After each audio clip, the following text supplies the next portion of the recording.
Ya, Mas, tolong dijelaskan model kemitraan apa yang bisa ditawarkan ke semua. Jadi misalnya kalau model kemitraan pedaging seperti ini, petelur seperti ini, kemudian kalau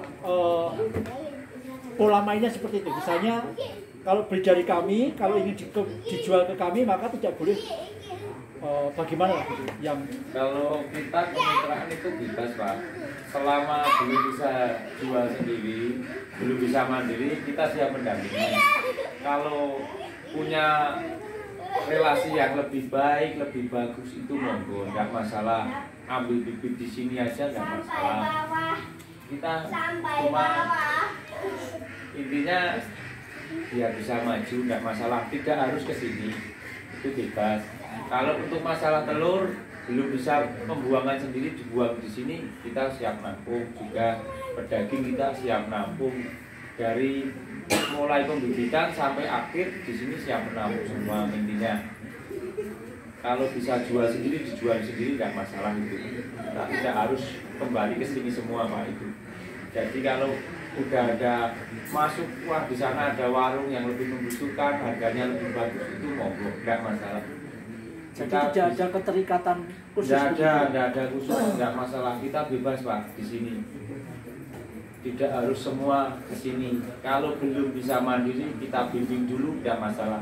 Kalau sudah bisa berdiri sendiri, monggo, nggak masalah itu. Kita bebaskan. Biar semua kan bisa berkembang Pak. Tidak ketergantungan gitu loh Pak. Kalau kita membimbingnya dari awal sudah bisa berkembang, berjalan sendiri, itu monggo, nggak masalah. Dari mulai apa aja nggak masalah itu. Karena saya pernah mendapati yang namanya kemitraan itu bibit dari saya, pakan dari saya, kemudian harus dijual ke saya, kan begitu ya. Tapi Itu kalau ini ada, memang kayak gitu modelnya ada. Mungkin kita tidak menerapkan kayak gitu. Kalau kayak gitu nanti tidak bisa berkembang Pak. Gitu loh. Dari sini aja saya yang kelola aja, saya bebaskan. Kalau kita kumpul ya kita kumpul, tidak masalah. Kalau ada masalah kita saling tanya, tidak masalah. Bebas itu intinya. Tidak keterikatan kita di sini Pak. jadi kemitraan terbuka ya Bapak Ibu. Ya. Jadi kami dari bidang ekonomi kreatif membuka wacana ini, nomornya sudah dipegang, tempatnya sudah tahu. Nah, ini yang terakhir dari saya, produk-produk apa saja yang disediakan oleh Paguyuban Raja BB ini, misalnya dari pakan, bibit, atau apa lagi? Kita semuanya ada di sini, menyediakan di tempat sini. Dari bibit, dari pakan, dari telur, pokoknya full di sini menyediakan. Tergantung kebutuhan.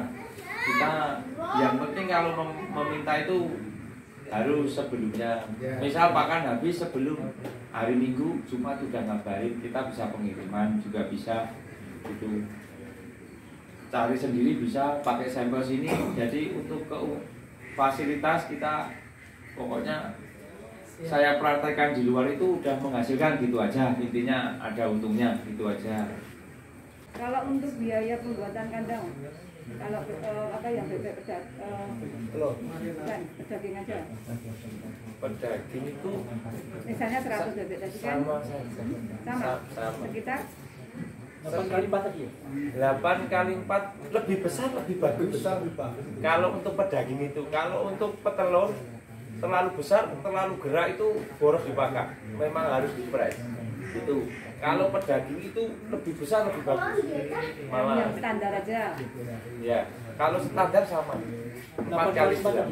Sekitar biayanya maksudnya pembuatan kandang. Kalau biaya itu jenisnya pakai pembangunannya Oh, lain. biaya itu kan relatif Bu. Kita mau memakai bambu atau pakai apa, mau pakai gapalum atau mau pakai seng atau asbes, itu kita tidak bisa perhitungkan. Udah, kita yang emasnya aja, maksudnya yang emasnya sudah pernah juga. Kan tadi lebih bagus di seng. Kalau kita menggunakan seng itu kan harganya kan tidak menentu gitu loh. Enggak, maksudnya kira-kira aja Mas. Kira-kira satu seng itu Enggak, maksudnya satu kandang itu. untuk saat ini kan 90.000, 90.000 kan 30 meter itu kita membutuhkan itu Bu, kurang lebih kan 30 seng, 30 10 seng. lebih. 10 seng. 80 itu kurang lebih kan 14 kali 1.500.000 itulah Bu untuk atapnya aja, belum untuk kainnya, tenaga belum. Itu paling sekitar 2,5 untuk amannya sekitar itu. Paling banyak kita katakanlah paling banyak untuk pembayaran tenaganya kalian itu paling 2,5. Bikin kandang 5x5 bahan dari batu batang. Genteng itu udah lebih dari 5 juta. Oke Pak. Dan kan kita kalau pakai atap tenaganya sendiri loh. oh lah itu kan tertutup rapat Pak. Kalau Tertutup rapat niku mengke kenapa kainnya pakai kayu glugu lho Pak. Nggih to Pak. Ampun kayak Kalimantan. Nah, itu yang oleh Pak Kalimantan. Aku belum benar. Saya bambu. Oke Pak. itu kan kalau prank mengeluarkan banyak tenaga seharusnya 2 hari jadi 5 hari. Kalau relatif kandang itu Tenaga sekarang sehari 100. iya. Tapi kan kalau kita menggunakan bambu itu Pak, kan tidak harus tertutup rapat. Kita tutup aja separuh, yang lain udara sirkulasi masuk itu nanti. Tidak harus tertutup full. Kalau tertutup full itu malah lebih tidak kurang bagus. Kita bangun aja yang separuh, yang lain udah bolong-bolongan kayak gitu. Itu perbedaannya. Kalau tutup full itu habisnya banyak, apalagi pakai bata. Makanya habisnya 2 kali lipat itu rata-rata Pak. Gitu loh. Bisa diumpan ya. Nah, kalau kadang relatif aja kita bangun dindingnya 1 meter lebih sedikit tidak masalah. Dari kita tutup pakai seng pinggirnya tidak masalah 1 meter itu. Kita cari yang efisien aja. Itu sepanduk juga bisa kita manfaatkan yang tidak berguna di masyarakat itu kan kita pakai di samping-samping buat itu tidak masalah. Tidak harus pakai bata pun itu intinya. Jadi mungkin yang full tembok itu ya di luar gitu loh Pak. Nah Kalau dalam itu kayak kan gini kan 1 meter aja. untuk cari keamanan aja. Kalau yang ditutup itu mungkin kalau kita di samping kan lebih baik pakai sirkulasi udara yang banyak itu lebih bagus itu. Kandang lebih cepat kering masalahnya kalau sirkulasi udara itu masuknya lebih bagus. Hewan juga lebih sehat Pak. Hewan lebih sehat. Kalau rata-rata yang ditutup full itu mungkin riskan di tetangganya kurang aman atau gimana mungkin gitu Pak. Masih ada lagi kan? Mau tukar tambah. Ya Bisa. bisa. Bisa dong. Tukar tambah.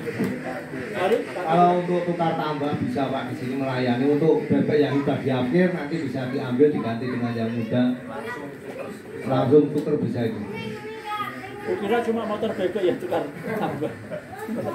Mari Pak Triwan. Monggo Pak. Tadi disampaikan atau dikatakan tadi kalau lebih lebar lebih baik begitu untuk pedaging. Saya punya pengalaman sedikit. Itu sebenarnya kalau pedaging itu lebih baik itu malah jangan terlalu lebar. Karena kalau lari-lari ke sana kemari tidak cepat gemuk. Itu yang pertama. Yang kedua, kalau banyak lari itu banyak membuang lemak sehingga gemuknya itu kurang. Nanti kalau pas BOC-nya itu datang itu nanti dari hari pertama itu diperlebar terus, jalan terus gitu. Simpannya nanti kalau sudah dewasa 1 kilo lebih dikit gitu, 1 meter itu 17 bebek. Itu pengalaman saya. Terima kasih. Ya sebenarnya gini Pak, untuk kandang itu diperlebar itu mungkin untuk menjaga kering kandang itu Pak. Karena kalau kandang itu terlalu sempit, ya itu pengaruhnya nanti kalau becek itu ya untuk pertumbuhan kurang maksimal Pak. Sebenarnya itu saja Pak. Tapi kalau kandang itu sempit kita membersihkannya itu rutin dan bisa menjaga kekeringannya mungkin nggak masalah itu Pak. Itu Pak. Yang penting itu untuk pedaging itu kering itu bagus. Mungkin yang dimaksudkan Bapak itu kan kalau 50 masih ke 100 masih kecil kan udah butuh panjang. Yeah. Disekat sedikit itu kalau soya gede, soya ditambahi tombok-ombok. Karena di tempat kami di samping itu ada peternak ayam